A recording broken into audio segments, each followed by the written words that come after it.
హల్లెలూయా. దేవునామానికి మహిమ కలుగును గాక. ప్రభువైన యేసుక్రీస్తు నామములో మీ అందరికీ నేను శుభాలు తెలియజేస్తున్నాను.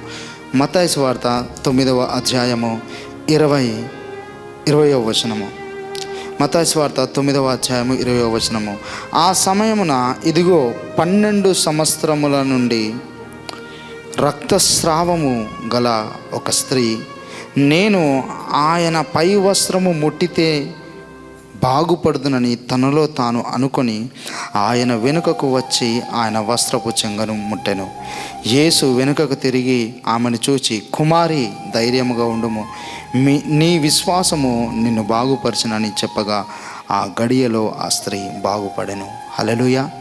బైబిల్ సెలవిస్తుంది, యేసు ప్రభువారు ఆయన ఒక ప్రాంతం నుండి ఆయన నడుచుకుంటూ వెళ్తున్నప్పుడు ఈ యొక్క స్త్రీ 12 సంవత్సరాల నుండి సాతాను యొక్క బంధకాల్లో ఉంది. 12 సంవత్సరాల నుండి అనారోగ్యం చేత బాధపడుతుంది. ఎప్పుడైతే ఈ స్త్రీ తన హృదయంలో అనుకుంది, ఏమని అనుకుందండి? నేను యేసు ప్రభువారి యొక్క వస్త్రపు చెంగుని ముట్టితే నాకు ఖచ్చితంగా స్వస్థత వస్తుంది. ఎందుకంటే ఆమె జీవితంలో అనేకమైన వైద్యుల చేత ఎంతో బాధపడి ఎన్నో డబ్బులు ఖర్చు పెట్టుకున్నా కానీ ఆమెకు స్వస్థత రాలేదు, ఆమె స్వస్థపడలేదు. ఇంకా ఆమె అనుకుని ఉండొచ్చు తన మనసులో, ఇక నా జీవితము ఈ యొక్క అనారోగ్యంతోనే ముగించబడుతుందని అనుకుండొచ్చు. కానీ యేసు ప్రభు అనే ఒక నిరీక్షణ ఆమె జీవితంలో వచ్చింది. దేవుడు నన్ను బాగుపరుస్తాడన్న ఒక నిరీక్షణ ఆమె హృదయంలో వచ్చింది. యేసు ప్రభువారు ఆ ప్రాంతం నుండి ఇట్లా రాగానే నడుచుకుంటూ, బైబిల్ సెలవిస్తుంది, యేసు ప్రభువారిని ఆ సమయంలో అనేక మంది వెంబడిస్తున్నారు. అనేక మంది ఆయన వెనకాల పడుతూ ఆయనను ముట్టుకోవాలని ప్రయత్నం చేస్తున్నారు. ఆ సమయంలో ఆ ఇరుకులు, ఆ ఇబ్బందులు, ఆ స్త్రీ అంత జనాల్ని దాటుకొని వచ్చి యేసు ప్రభువారి యొక్క వస్త్రపు చెంగును పట్టుకుంది.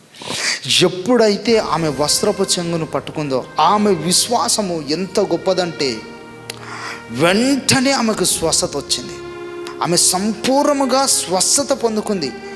ఎందుకు ఆమె సంపూర్ణంగా స్వస్థత పొందుకుందంటే ఆమె అనుకుంది, యేసు ప్రభువారి వస్త్రపు చెంగును తాకితే నాకు స్వస్థత వస్తుందని. ఈరోజు మీరు ఏమనుకుంటున్నారు? మీరు దేవుని దగ్గరకు వచ్చారు, ఎన్నో కష్టాలతో, ఎన్నో ఇరుకులతో, ఎన్నో ఇబ్బందులతో మీ జీవితం మీరు కొనసాగిస్తున్నారు. ఈరోజు మీరు వేటిని గురించి ఆలోచిస్తున్నారు?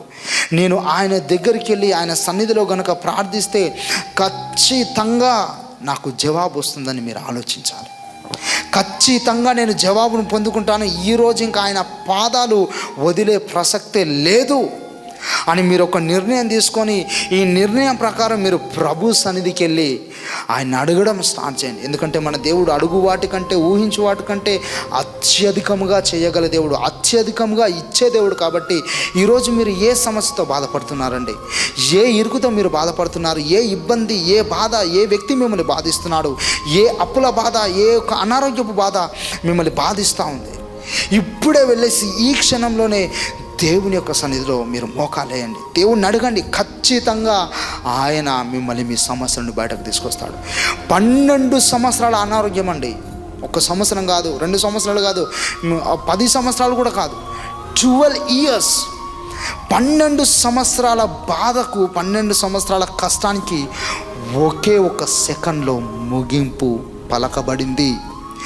నీ సమస్య కూడా ఒకే ఒక్క సెకండ్లో దేవుడు ముగింపును ఇస్తాడు. ఎప్పుడంటే మీరు ఆయన సన్నిధికి వెళ్ళి ఆయన సన్నిధిలో మోకరించి ప్రార్థించినప్పుడు. దేవునికి మహిమ కలుగును గాక. దేవుడు మిమ్మల్ని దీవించును గాక. God bless you.